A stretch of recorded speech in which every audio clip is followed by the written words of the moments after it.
ನರೇಂದ್ರ ಮೋದಿಜಿ ಅವರು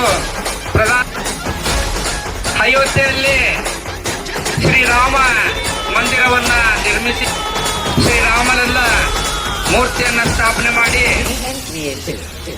ನಿಮ್ಮೆಲ್ಲರ ಕನಸನ್ನ ನನಸು ಮಾಡಿದ್ರು.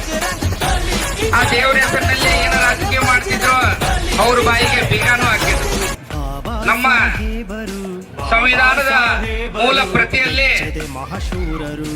ನಂದಲಾಲ್ ಬೋಸ್ ಅವರು ಶ್ರೀರಾಮ ಹಾಗೂ ಶ್ರೀಕೃಷ್ಣ ಅರ್ಜುನನಿಗೆ ಗೀತೋಪದೇಶ ಮಾಡಿದ್ದು ಮತ್ತು ಆಂಜನೇಯ ಸ್ವಾಮಿಯ ಭಾವಚಿತ್ರವನ್ನ ತಮ್ಮ ಕೈಯಾರಲ್ಲೇ ಬಿಡಿಸಿದ್ರು. ಒಂದ್ ರೂಪಾಯಿನೂ ಸಂಭಾವನೆ ತಗೊಳ್ಳಿಲ್ಲ.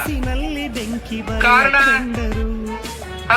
ಶ್ರೀರಾಮನ ಆದರ್ಶ ಈ ದೇಶಕ್ಕೆ ಬರ್ಬೇಕನ್ನೋದೇ ಅವ್ರದ ಕನಸಾಗಿತ್ತು.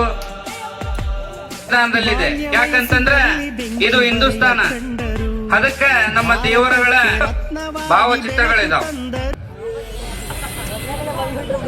ರಾಮಾಯಣದ ಬಗ್ಗೆ ನಾವು ಹೇಳ್ಬೇಕಂತಂದ್ರೆ ರಾವಣನ ಬಗ್ಗೆ ತಗೊಳ್ಬೇಕಾಕೈತಿ. ಯಾಕಂತಂದ್ರೆ ರಾಮಾಯಣ ಆಗಕ್ಕೆ ಕಾರಣ ರಾವಣನ ಕಂಡ್ರೆ ಸಾಕ ದೇವಾನ ದೇವತೆಗಳು ಪ್ರಾಣಿಗಳಾಗಿ ತಲೆ ಮರೆಸ್ಕೊಳ್ತಿದ್ರು. ಅಷ್ಟ ದೇವಾನ ದೇವತೆಗಳಿಗೆ ಹೆದರಿಕೆ.